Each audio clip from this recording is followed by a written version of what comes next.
அல்லாஹ்வின் தூதர் ஸல்லல்லாஹு அலைஹி வஸல்லம் ஒரு தாயை குறித்து சொன்னார்கள். போர்க்களத்தில் காணாமல் போய் கிடைத்த ஒரு குழந்தையை ஒரு தாய் தேடி வரும்போது அல்லாஹ்வுடைய தூதர் அதை எடுத்து கொடுக்கும்போது அந்த தாய் அந்த குழந்தையை வாங்கி கட்டி அணைத்து அதற்கு உணவை கொடுக்கும்போது அல்லாஹ்வின் தூதர் நபித்தோழர்களை பார்த்து கேட்டார்கள், இந்த தாய் இந்த குழந்தையை நெருப்பில் வீசுவாளா?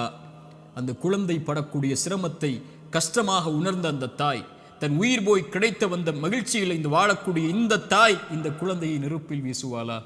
தன்னோடு வந்துவிட்ட அந்த குழந்தையை எப்படி நெருப்பில் வீசுவாள்? அல்லாஹ் இந்த குழந்தைக்கு இந்த தாய் காட்டக்கூடிய அன்பை விட அல்லாஹ் அவனுடைய அடியார்கள் மீது இரக்கம் உள்ளவன். அல்லாஹ் அக்பர். ஒரு அறிஞர் அழகாக சொல்லுவார், யா அல்லாஹ், அல்லாஹ்வை அழைத்து சொல்லுவார், யா அல்லாஹ், என் தாயை விட என் மீது இரக்கம் காட்டக்கூடியவன் நீ.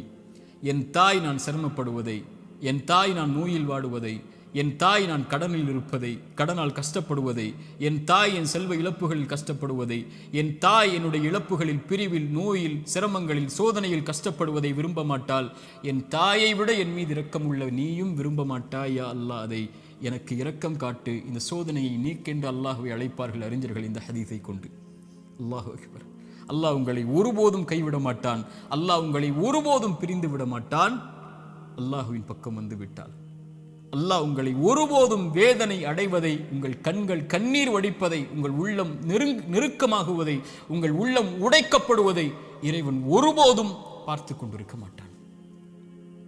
ஆனால் கடைசியாக சோதனைகள் இறைவனின் புறத்திலிருந்து வருகிறது, ஆம். ஆனால் ஒருவருக்கு சோதனை நன்மையாக வரும், ஒருவருக்கு சோதனை தண்டனையாக வரும். நபிமார்களுக்கு சோதனை வந்தது என்று சொன்னேன். எல்லா நபிமார்களுக்கும் சோதனை வந்தது. அந்த சோதனைகள் அவர்களை தூய்மைப்படுத்துவதற்காக, அவர்களை சுத்தப்படுத்துவதற்காக, அவர்களுடைய அந்தஸ்தை அல்லாஹ்விடத்திலே உயர்த்துவதற்காக, ஈமானில் அவர்களை உறுதிப்படுத்துவதற்காக, எல்லாவற்றையும் கொண்டும், உலகத்தை கொண்டும், மார்க்கத்தை கொண்டும், தீனை கொண்டும் அல்லாஹ் சோதித்துக் கொண்டே இருந்தால் அவனின் பக்கம் அவர்களை நெருக்கமாக்கி, அவனின் பக்கம் அவர்களை நெருக்கமாக்கி கொண்டு வருவதற்காக. அது நிஅமா, அது அருள். அந்த சோதனை அருள். அல்லாஹ்வுடைய தூதர் ஸல்லல்லாஹு அலைஹி வஸல்லம் அவர்கள் சொன்னார்கள், உலகத்தில் அதிகமாக சோதிக்கப்பட்டவர்கள் யார் என்று கேட்கும்போது நபிமார்கள், அவர்களுக்கு பின்னால் வந்தவர்கள், அவர்களுக்கு பின்னால் வந்தவர்கள் என்று சொல்லிவிட்டு சொன்னார்கள், அல்லாஹ் ஒரு மனிதனுடைய மார்க்கத்திற்கு ஏற்ப அவனை சோதிப்பான். யா அல்லாஹ், அவனுடைய மார்க்கம் நிலையாக உறுதியாக இருந்தால் அந்த உறுதியோடு, அந்த நிலையோடு சோதனையும் உறுதியாகும். யா அல்லாஹ். மேலும் சொன்னார்கள், அவனுடைய மார்க்கம் எளிதாக இருந்தால் சோதனையும் அவனுக்கு எளிதாகும். ஆனால் இறைவன் நாடக்கூடிய அடியார்களை இறைவன் சோதனைகளை கொண்டு, சிரமங்களை கொண்டு நெருக்கமாக்கி கொண்டே இருப்பான், இந்த பூமியில் அவன் பாவம் இல்லாதவனாக நடக்கும் வரை.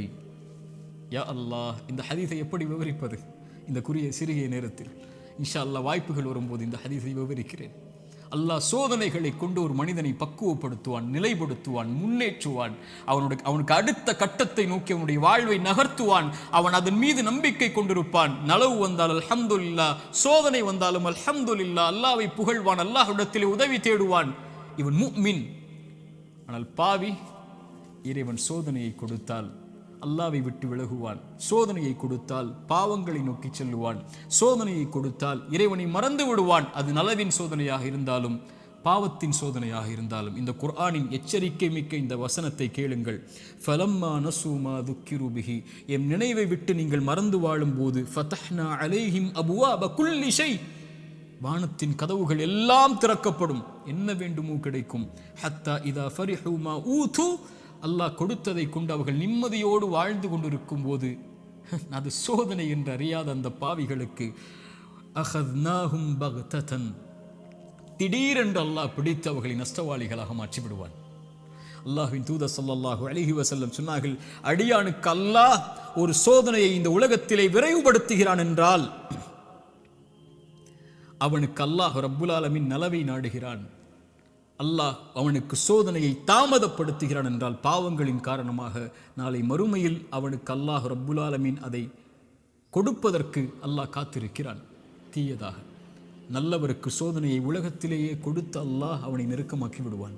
பாவியை விடுவான் அல்லது பிடிப்பான். பிடித்தாலும் விட்டாலும் அவன் அழிவது நிச்சயம். அல்லாஹ் ரப்புல் ஆலமீன் அப்படிப்பட்ட பாவங்களை விட்டு அல்லாஹ் எம்மை பாதுகாப்பானாக. நல்லவர்களுக்கு சோதனை அருள். அவர்கள் அனுபவிக்கக்கூடிய ஒவ்வொரு கண்ணீர் துளிக்கும், ஒவ்வொரு சிரமத்திற்கும் ஒவ்வொரு கவலைக்கும், ஒவ்வொரு துக்கத்திற்கும், ஒவ்வொரு அழைப்பிற்கும், அவர் காலில் ஒரு முள் தைத்தால் கூட அவர் படக்கூடிய இன்னலுக்கும் அல்லாஹ் பாவங்களை அழித்து கொண்டே இருப்பான். ரசூலுல்லாஹ் சொன்னார்கள் ஸல்லல்லாஹு அலைஹி வஸல்லம். ஆனால் பாவி படக்கூடிய ஒவ்வொரு சோதனையும் அவன் மீண்டு அல்லாஹ்விடத்திலே செய்த பாவங்கள் எதுவாயினும், அவன் கடந்த காலம் எதுவாயினும், எவ்வளவு கொடிய பாவங்களை வைத்திருந்தாலும் அவன் பாவத்திலிருந்து விலகாமல் சோதிக்கப்படும் போது நன்மையை நோக்கி செல்லாமல் இருந்தால் அவனுக்கு இந்த உலக வாழ்வும் மறுமையும் அழிவுதான். சோதிக்கப்பட்டால் உள்ளத்திடம் கேளுங்கள், நன்மையில் இருக்கிறாயா, பாவத்தில் இருக்கிறாயா? நன்மையில் இருந்தால் இது உனக்கு அருளின் சோதனை, முன்னேறு, வெளிச்சம் உனக்கு முன்னால் இருக்கிறது, நடந்து சென்று கொண்டே இரு, இந்த இருள் நீங்கிவிடும். இருளுக்கு பிறகு பகல், துன்பத்திற்கு பிறகு இன்பம், நோய்க்கு பிறகு சுகம், இப்படி உலகம் மாறி மாறி உனக்கு கொடுக்கும். ஓடிவிடு நன்மையை தேடி. வெளிச்சம் உன் வாழ்க்கையில் விரைவில் வரும், மிகப்பெரிய வெளிச்சமாக. நீ ஒரு மாதம் சிரமப்படுவாய், ஆனால் நீ கடக்க வேண்டிய இந்த மாதத்தை அல்லாஹ்வின் நம்பிக்கையில் நன்மையில் கடந்து விட்டால் நீ வருடம் முழுக்க நிம்மதியோடு இருப்பாய். 3 நாள் 4 நாட்கள் நோயில் சிரமப்பட்டால் கவலை கொள்ளாதே. அந்த நோயை அல்லாஹ்வின் நன்மைகளை எதிர்பார்த்து காரணிகளை எடுத்துக்கொண்டு களி, அல்லாஹ் உனக்கு அதற்கு பிறகு மிகப்பெரிய சுகத்தை வைத்திருக்கிறான். ஆனால் பாவத்தில் இவை அனைத்தையும் நீங்கள் சந்தித்தால், பாவம் உங்களிடத்திலே இருந்தால், யா அஹி யா உஹ்தி, என் தோழரே, என் சகோதரியே, அல்லாஹ்விற்காக அதை விடுங்கள். அல்லாஹ் உங்களை அரவணைக்க காத்து கொண்டிருக்கிறான். அவனை நோக்கி வந்து விடுங்கள். உங்கள் வாழ்வின் கவலைகள், பிரச்சனைகள், துன்பங்கள் இவை அனைத்தையும் இறைவன் நீக்கி விடுவான்.